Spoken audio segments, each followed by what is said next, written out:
ओह, ये आग मुझे जला क्यों नहीं रही है बैकग्राउंड वाली? शायद मेरा भी आग के साथ कुछ अलग रिश्ता होगा।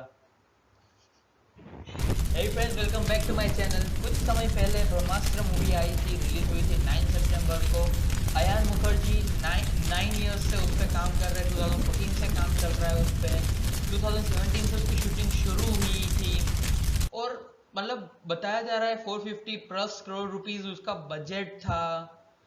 तो बॉलीवुड किस तरह से काम करता है, क्या इनकम है, कोई इतने पैसे क्यों खर्च करेगा किसी मूवी पे, उनकी इनकम सोर्स क्या क्या होगी, कैसे वो कमाएंगे।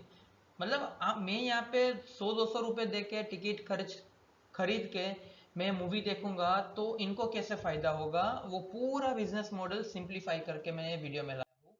तो ये जितने भी सुपरस्टार्स आपको दिख रहे हैं, जो एक्टर्स है, डायरेक्टर्स, म्यूजिशियंस जो भी है, वो लोग कैसे कमाते हैं। तो मैंने बिजनेस मॉडल एक्सप्लेन करने की एक सीरीज शुरू शुरू की है। उसमें से ये सेकंड एपिसोड है उसका। Business model of Bollywood. Bollywood में जो भी एक मूवी बनती है, या तो मतलब बॉलीवुड ना भी हो, कोई और भी मतलब हॉलीवुड हो या जो भी हो, टॉलीवुड हो, वो लोग का लगभग एक हद तक का सेम ही है। मैंने ओवरव्यू दिया है कि सारे एक मूवी कैसे कमाती है। आइए देखते हैं।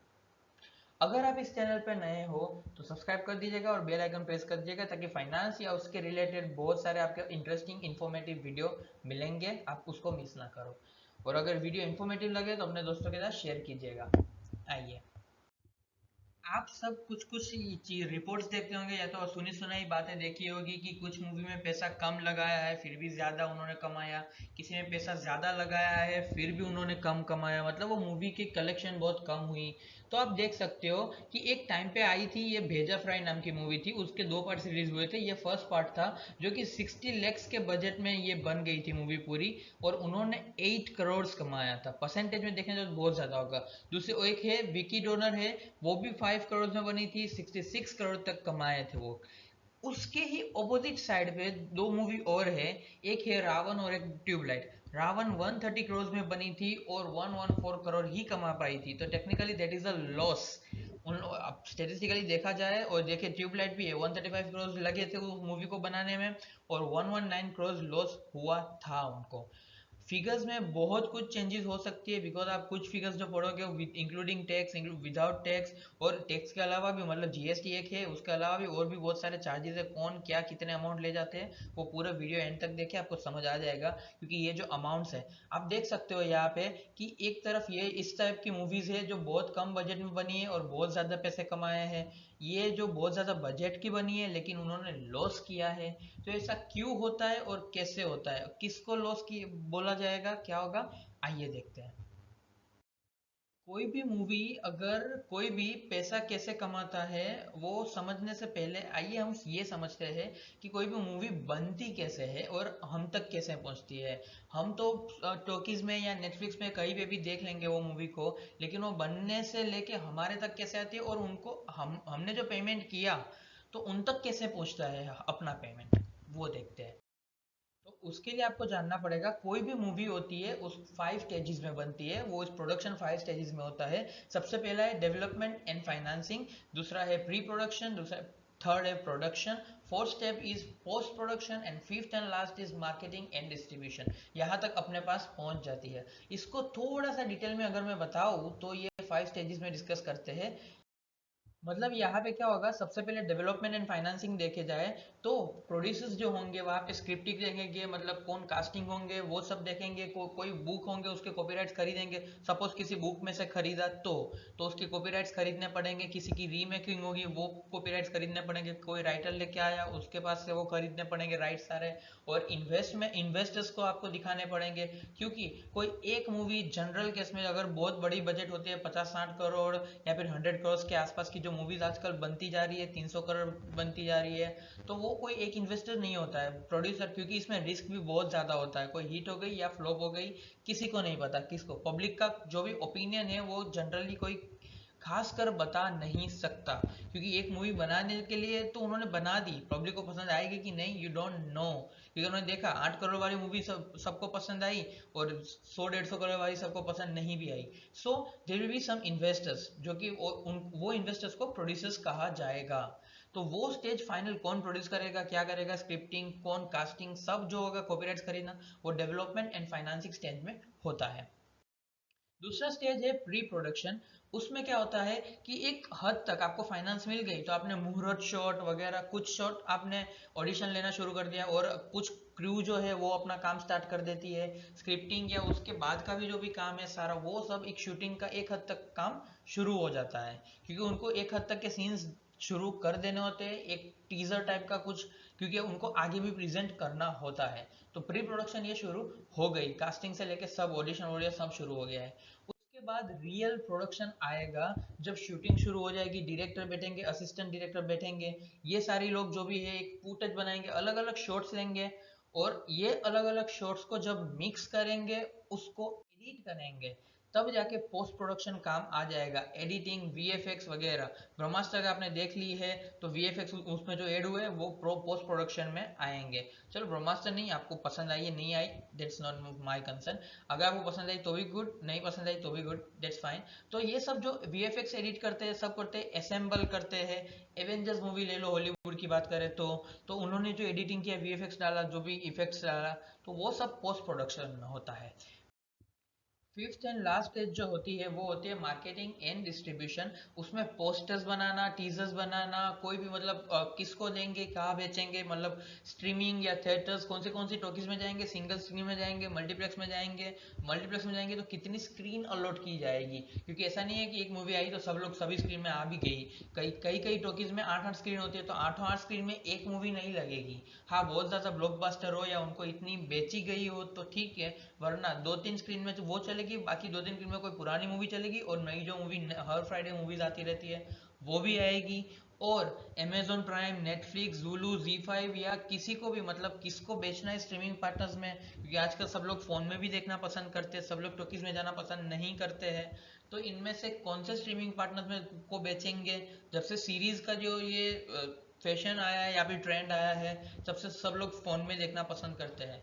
तो ये मूवीज से, पोस्टर से लेके सब जो भी है, मार्केटिंग, डिस्ट्रीब्यूशन, कैसे एक बज क्रिएट किया जाए। जनरली आजकल एक बॉलीवुड में तो ट्रेंड चल ही रहा है कि मतलब किसी जो एक्टर एक्ट्रेस है उनका अफेयर वगैरह कुछ डिक्लेयर कर दो, उसके बाद वो ब्रेकअप भी कर देंगे, चलेगा। मूवी प्रमोशन इस तरह से भी होती है। प्रमोशन की तो कोई हद रही नहीं है, कोई भी तरह से होती है, अच्छी बुरी सब जगह से प्रमोशन होती भी है। बॉलीवुड की कुछ अच्छी मूवीज भी होती है, पंकज त्रिपाठी, नवाजुद्दीन, बहुत सारे लोग हैं जो एक्टर्स बहुत अच्छे अच्छे हैं। इरफान खान थे, वो तो बेचारे, उनके आत्मा को शांति मिले। बहुत सारे एक्टर्स हैं, और मतलब बड़े बड़े एक्टर्स भी है। अभी आमिर खान की मूवी आई थी, सलमान खान की मूवी आई थी, शाहरुख खान की मूवी आई थी, बहुत सारे लोगों की मूवी आई। उस हिसाब से मार्केटिंग एंड डिस्ट्रीब्यूशन होता है, प्रमोशन अपने तक बात पहुंचे। मतलब मैं यहाँ पे घर पे बैठा हूँ, मुझे कैसे पता चलेगा कि कोई मूवी आने वाली है? All that is regarding marketing and distribution. Teaser कुछ टाइम पहले आ जाता है, बहुत टाइम पहले आ जाता है, मूवी जब आती है उससे पहले। बाद में ट्रेलर आता है, and then you get to see know the date, and then you can watch the movie. उस हिसाब से आप देख सकते हो। अब कोई एक मूवी बनने से लेके अपने तक पहुंचने तक, अपन उसको देखे, वी वॉच दैट मूवी, वहां तक कौन कितने लोग इन्वॉल्व है, मैंने एक हद तक कवर की है। बाकी बहुत सारे लोग और भी जुड़े होते हैं इसमें से। तो हु अर्न्स एंड हाउ, कौन कौन लोग कमाते हैं एक मूवी बनने पे, और वो एक मूवी बनने पे कैसे कमाते हैं? सबसे पहले होते हैं प्रोड्यूसर, दूसरे होते हैं डायरेक्टर्स, थर्ड होते हैं actors, writers, editors, distributors, theatre owners, streaming partners, और एक जो है जो कास्टिंग में बहुत ज़्यादा मेहनत करते हैं, जो ऑन मूवी शायद कुछ कुछ लोग इनमें से दिखते भी नहीं है, makeup artist. How can we forget the spot दादा, जिन्होंने चाय पिलाई, सब किया उन लोगों ने। और भी उनके काम होते हैं कैटरर्स, म्यूजिशियंस, स्टंटमैन्स, क्रू मेंबर्स, जो सब पूरा शॉट रेडी करते हैं, सपोर्टिंग आर्टिस्ट होते हैं उसमें, लाइटमैन होते हैं सब। और इसके अलावा भी बहुत सारे लोग होते हैं। I am sorry if I miss anyone. तो बहुत सारे लोग होते हैं, बस उनकी कैसे उनको इनकम मिलती है ये एक मूवी से, वो देखते हैं। वीडियो को एंड तक देखते रहिए। तो सबसे पहले आप टॉकीज में जो भी मूवी देखते हो, सबसे पहले जो अर्निंग पोर्शन होता है, जो भी होता है, वो किसका मेन होता है?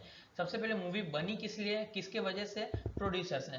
प्रोड्यूसर ने अपने पैसा लगाया पूरा वो एक मूवी में, और उन्होंने वो पैसे लगा के जब बन गई, तब डिस्ट्रीब्यूटर को वो मूवी बेच दिए, उसके राइट्स बेच दिए टेक्निकली डिस्ट्रीब्यूटर्स को।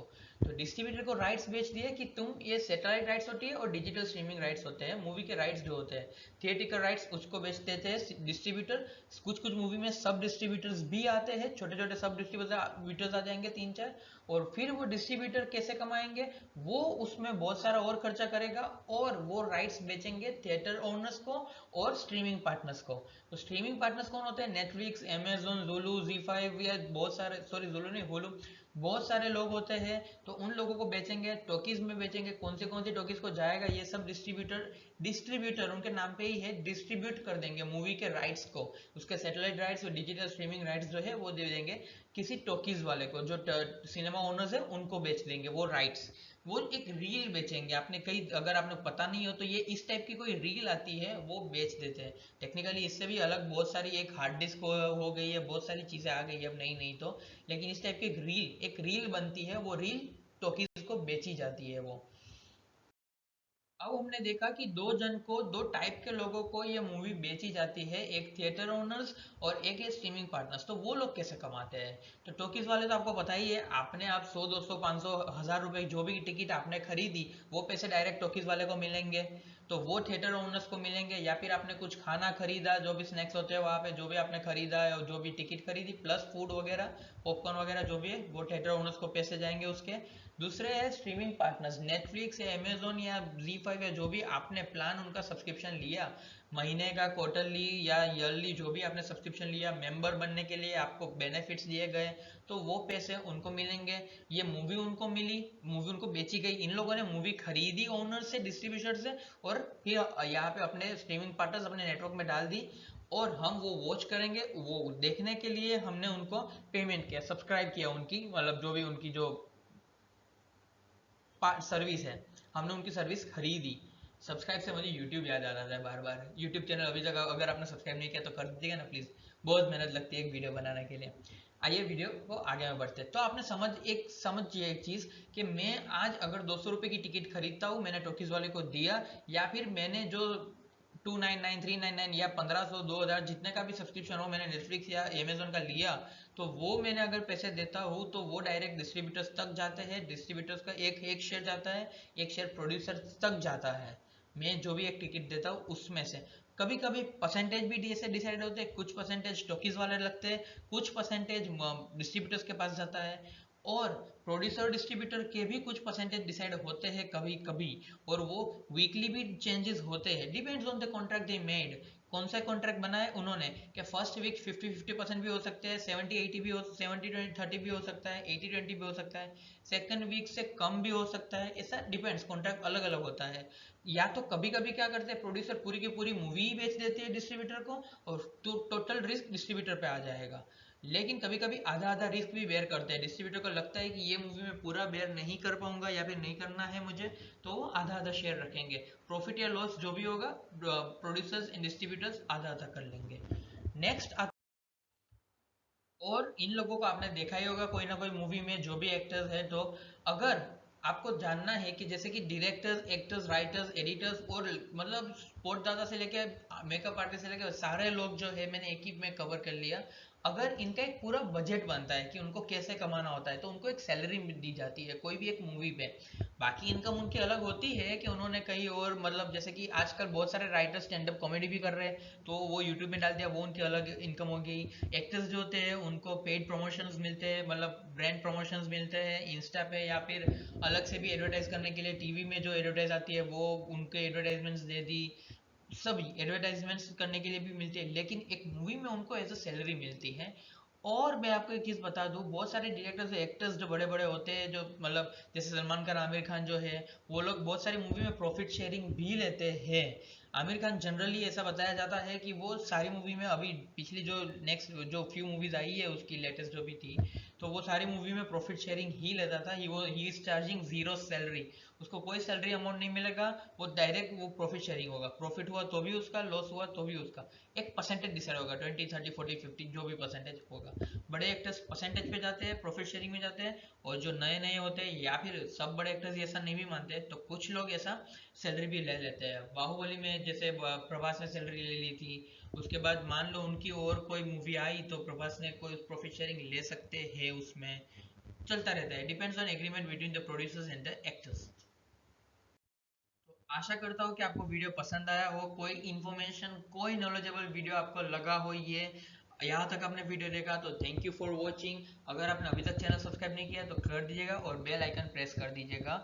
और आपको कुछ लगा कि मैंने कुछ मिस कर दिया है या तो मैंने कुछ गलत इन्फॉर्मेशन दे दी है, अगर you have knowledge better than me तो प्लीज़ कमेंट पे लिख दीजिएगा। अगर आपको वीडियो इंटरेस्टिंग लगा, इन्फॉर्मेटिव लगा या फिर एजुकेटिव या एंटरटेनिंग लगा तो अपने दोस्तों के साथ शेयर कीजिएगा। Don't forget to subscribe the channel. Till then, keep learning and earning. Thank you.